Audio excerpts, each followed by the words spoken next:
उज्ज्वल भवितव्य आपल्या मुलामुलींचं सर्वाधिक योगदान नॅशनल इंग्लिश मीडियम स्कूलचं होय। आदर्श एज्युकेशन सोसायटीचं national English medium school Nadgive उच्च शिक्षित अनुभवी स्टाफ 10वीचा 100% रिझल्ट, डिजिटल शिक्षण प्रणाली, सुसज्ज लायब्ररी आणि लॅबोरेटरी, स्पर्धा परीक्षा मार्गदर्शन, कला क्रीडा सांस्कृतिक क्षेत्रासाठी प्रोत्साहन आणि व्यक्तिमत्व विकास यासह अनेक सुविधा। प्री प्रायमरी ते 10वी आजच आपल्या पाल्याचा प्रवेश निश्चित करा। कुडाळ येथील महिला आणि बाल रुग्णालयास भेट देऊन 50 खुर्च्या मोफत स्वरूपात माजी खासदार निलेश राणे यांनी स्वखर्चातून दिल्यात। तसेच वैद्यकीय अधिकाऱ्यांशी चर्चा केल्यानंतर निलेश राणेंनी पत्रकारांशी संवाद साधला। यावेळी त्यांनी आमदार वैभव नाईक यांच्यावर जोरदार टीका केली। काही दिवसांपासून आमचे काही सहकारी त्यांना काही गोष्टी इथे कमी दिसल्या, जशा खुर्च्या आणि अनेक गोष्टी त्याच्यामध्ये, वॉटर प्युरिफायरचा विषय असेल, अनेक गोष्टी त्याच्यामध्ये राहिलेल्या आहेत की जेव्हा वास्तू उभी राहिली त्याच्यानंतर करोनाचा काळ आला आणि वास्तूचं भूमिपूजन सन्मान्य राणे साहेबांनी केलं।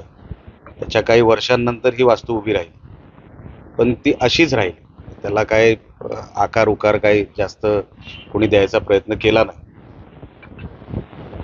आता मी डॉक्टर कुलकर्णी यांच्याशी चर्चा केली।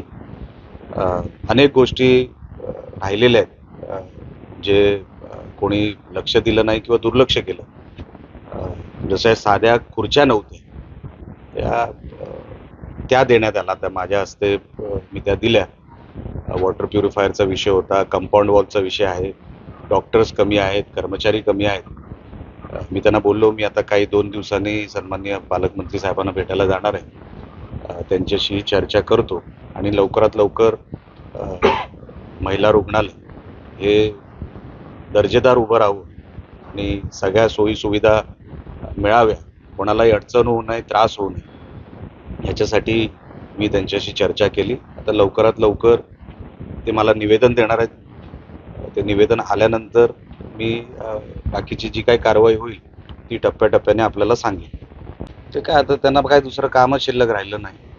आमच्या कामांना स्टिकर लावण्याच्या पलीकडे आमदार हे सपशेल फेल गेलेले आहेत कुठल्याच कामामध्ये। आता ही जी वास्तू आहे ही पण त्यांच्याच मतदारसंघात उभी आहे, लहान मुलांची ट्रीटमेंट, महिलांची ट्रीटमेंट, पण त्यांच्याकडे लक्ष देण्याचा वेळ स्थानिक आमदाराकडे नाही। सभागृहात पण जेव्हा आपण ह्या सगळ्या नुकसानीची आपण चर्चा बघितली, 30 सेकंडचं भाषण आमदारांनी केलं। ते पण भाषण असं केलं की जशी आपण सरकारकडून उधारी मागतो ना, की मला उधारी द्या, म्हणजे ज्याचा आवाज नाही मंत्रालयात, विधान भवनात नाही, माणूस 100% फेल गेलेला आहे आणि आता ढासळलेला आहे। बीजेपीचं सरकार आल्यानंतर चारी बाजूनी विकास होताना दिसतोय, मोठ्या प्रमाणात निधी पडताना आपल्याला दिसतोय। आमदार ढेपाळलाय, सुचत नाहीये, म्हणून काय ना काहीतरी आता नुकसान झालं चेंदवड आणि त्या परिसरामध्ये। आता आठवडा झाला, आठवड्यानंतर उद्धव ठाकरेंचा वाढदिवस साजरा केल्यानंतर काल आमदार गेले, म्हणजे उद्धव ठाकरेंचा वाढदिवस महत्वाचा, मतदारसंघ महत्वाचा नाही। याच्यावरूनच तुम्हाला आमदाराची मानसिकता लक्षात येईल। म्हणून आम्ही केलेल्या कामाचं श्रेय घेण्यापलीकडे आमदाराकडे आता कामच शिल्लक नाही। आमचे दिवसभरातले सर्व अपडेट्स, ताज्या घडामोडी आणि थेट लाईव्ह पाहण्यासाठी सबस्क्राईब करा, लाईक करा कोकणचं नंबर 1 महा चॅनल कोकण 7 लाईव्हचं YouTube चॅनल।